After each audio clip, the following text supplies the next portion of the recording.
Hey viewers from wherever you're watching from, welcome to episode 1 of The Social Point, the show where we bring a light-hearted spin to discussion of social issues around the world. I'm Aden. I'm Linus. And I'm Neerav, and let's get rolling with today's topic, where we will be covering the notion of cultural beauty and cultural acceptance. Great, so first I just want to see where everyone stands and their thoughts. So, Linus, what does culture mean to you? Well, I think that culture is generally like an idea that a group of people share, and sometimes people think culture is a very solid rock thing that like just doesn't change over time. And I believe that's a very traditionalist thought. I think that culture can be very fluid, it can change, and one person can inhabit multiple cultures, not just one. Oh, Yeah, so similar to Linus, I'm thinking okay, so when I was a kid, I'd say I used to think culture was just about like religion and stuff, but now, knowing what it means, I believe it's like just like a group of something. It can be anything, so you can have like a culture in sport, a cultural.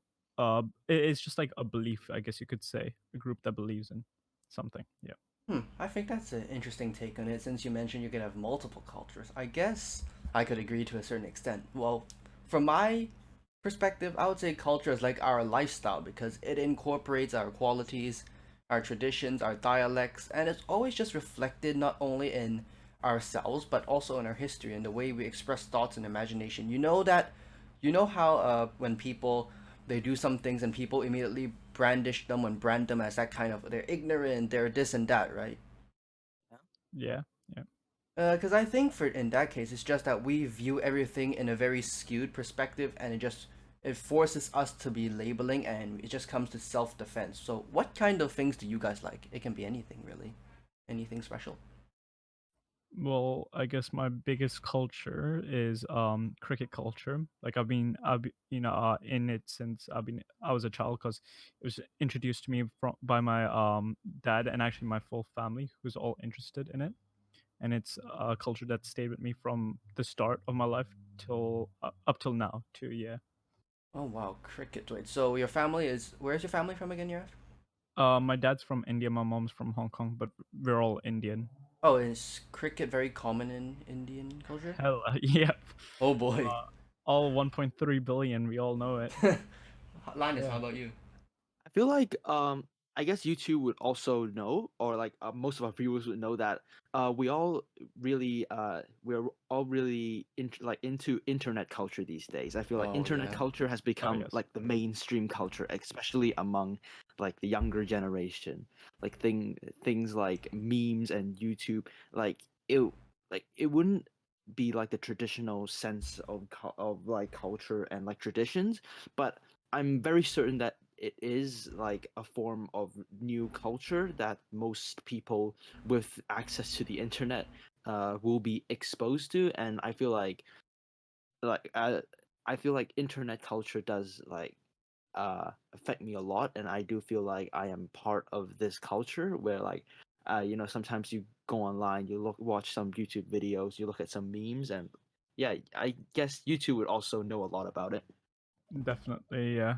The internet culture, technology culture, gaming culture, that all together, a big it's really big for like our generation currently. Yeah. Oh yeah, I agree because well, for me personally, you guys know I'm very much into computers. I'm also into that social media trend in a sense, but you don't see me on TikTok and stuff. Well, it's not like we can access TikTok here in Hong Kong, anyways. But what do you guys think on that?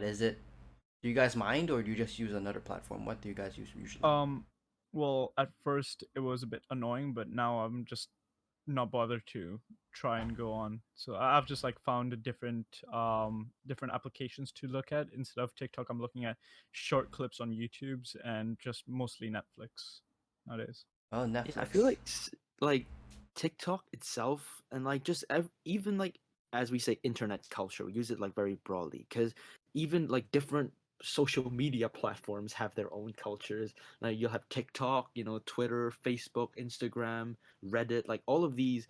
Like we generalize them into internet culture, but if you really look into them, they usually like do have some differences. Like speaking from my personal experience, I have used Reddit Instagram, and Twitter, and I could say that these three social media platforms, although we like cover them in the domain of internet culture, they have like they have similarities, but there are also like major differences in like the user base, the community, the way like the memes that they like to look at, the subjects that they talk about. It's all somewhat different. Interesting. But I'm also curious because obviously we're in Hong Kong, but Hong Kong is such a culturally diverse hub since it's a connection to Asia and whatnot. But do you think there's a lot of cultural problems here though? Because let's face it, it happens everywhere. What's it like here? Oh yeah, Um, definitely. There's I well, I as a person like as a local to Hong Kong, I feel like I might not have like the best experience, the best way to like speak about cultural things like cultural acceptance in Hong Kong, as I haven't been really subject to it. But from what I observe sometimes, especially there is some cultural discrimination to some of the immigrants to Hong Kong, especially people from like Southeast Asia or India. I do see sometimes people on some online forums or even like in real life treating people of these cultures and like cultural backgrounds differently because of their cultural backgrounds. Yeah. so the biggest problem of cultural diversity in Hong Kong is like people who can't speak the native language. Because even for me, I've been here for 16 years and I'm unable to speak Mandarin, right? So like getting around it can be tough sometimes if I'm in a new area like that I don't know and I don't know where to get to the place I need to, and I want to ask for directions. I cannot because most people speak Mandarin only. They don't know as much English as I do. So that's that's a big problem in Hong Kong. How about Cantonese? How good are you with Cantonese?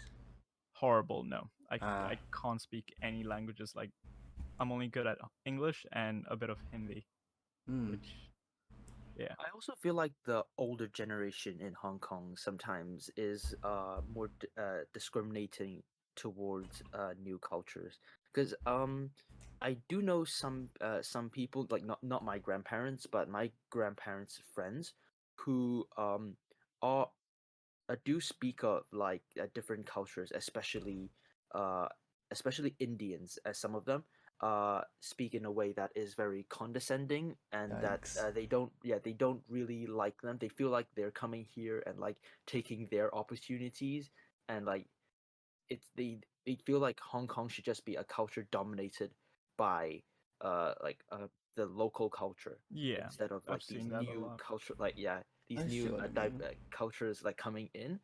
So I feel like that is a problem.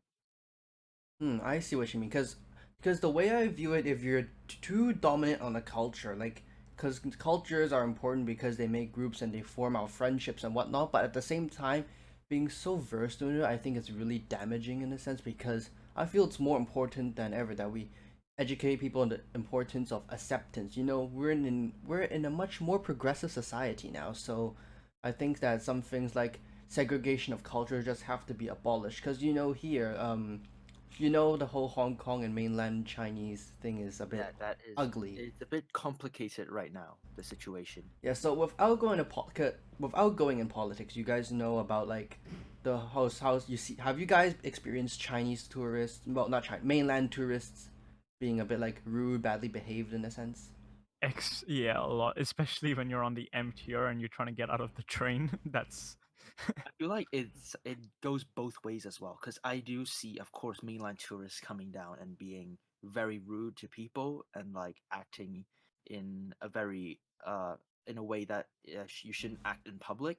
But at the same time, I do also see, because we have to understand that like not every person like from the mainland acts badly in public, but those few that do, they really create like a bad image for people from the mainland. So sometimes I do see some people from Hong Kong also like speaking very rudely towards people from the mainland, or just people speaking Mandarin in general, Mm. because they assume that they are from the mainland, and then they will assume that probably have like a very bad they're very rude and like they don't act very well in public, even though it's not them, it's just like other people from the mainland who do that. And I think what needs to happen is there has to be a distinction need that has to be made between the good people and the bad people, and the people's will doesn't always represent government will, because government politics wise it's really ugly. Some people don't like the Chinese government for a lot of reasons, but then just because they live in China doesn't make them the most evil of the evil, because well, you often see a bit of the claims of a lack of manners, but at the same time, I've seen even on Chinese internet forums, they also criticize these behaviors of their own citizens. And now a lot of China before, I would say that some low quality tourists can easily damage the nation's image, right? Yeah, I feel like yeah, that's very true. Like for China and like just in general for every like culture in the world, I feel like that the acts of the few can be very damaging to their reputation. Um, I do remember that when I was young, there was a time I went to France, and I remember like seeing a few people there. They were local French. They Yeah. uh, they were vandalizing like a Oh monument boy. there. Yeah, and me being young and dumb, uh, when I saw that, I kind of like it painted a really bad image of like French people to me. Uh, Mm.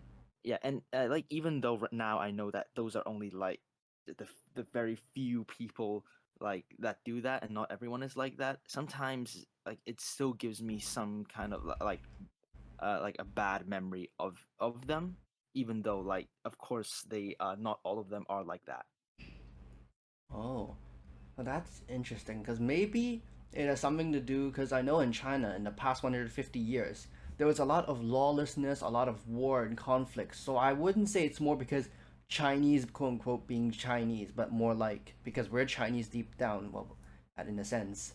But then at the same time, I think it's a lack of education by both parties and maybe just a lack of awareness of the international world as a whole. So that's why I really see cultural acceptance as a big problem. Different perspectives drive creativity and innovation. We've seen this enough, haven't we? Yeah, we've seen a lot, I think. And plus, if you think of it, of course you're gonna have some kind of prejudice. It's very polarizing in a sense, but at the same time, eventually this knowledge it just allows us to cooperate with others. And I don't know. Do you guys agree? Yeah, I would. I agree. Linus, what about you? Yeah, I do. I feel like that's yeah. And let's see. And our time is just about out. So is there anything else you guys want to say at all? Anything in particular? No, I think that's it from me. Thank you. All right, Linus, how about you? Right.